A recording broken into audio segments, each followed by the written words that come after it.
Rembulan dening Sumono Sandi Asmoro.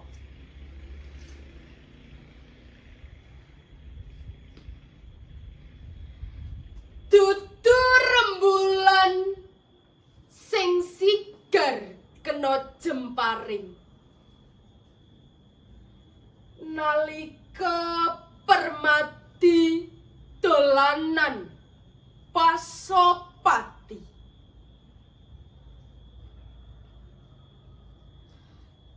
Dudu lintang sing ajur nalika Palgunati matek aji lebur saketi.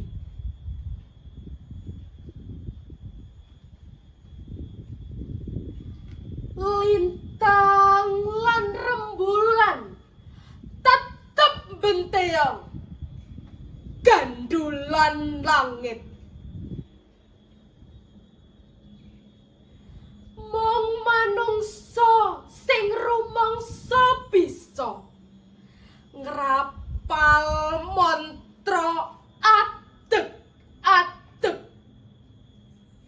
Kiblat papat lima panjer ngobrol derajat pamer pangkat rumangsa dadi lelanange jagat.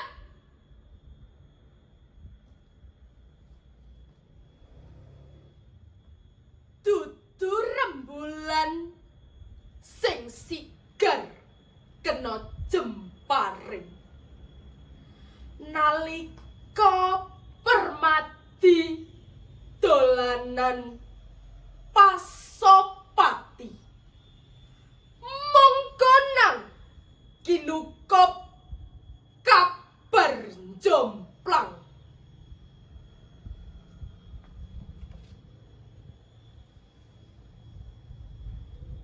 Dak pilih pangarsa kinase dening Ani Sumarno.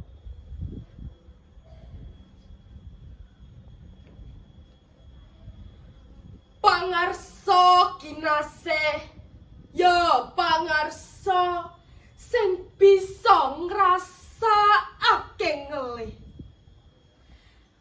ing wetenge wong-wong sing abot sanggane urip saben dinane.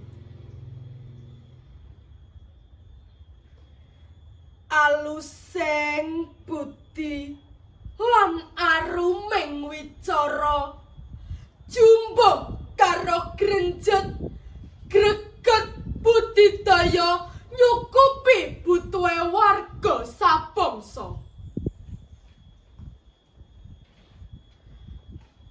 Pangarsa kinasih ya pangarsa sing kaya lekase wong tuwa.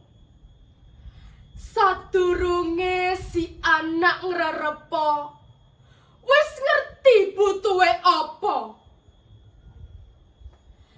Paribasan angor wetenge dhewe luwe tinimbang si anak sambat ngaruara.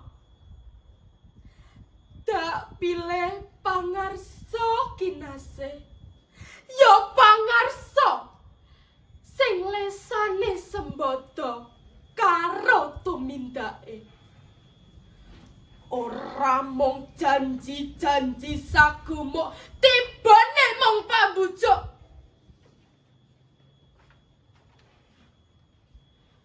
Pangarsa kinasih ya pangarsa sing pinilih.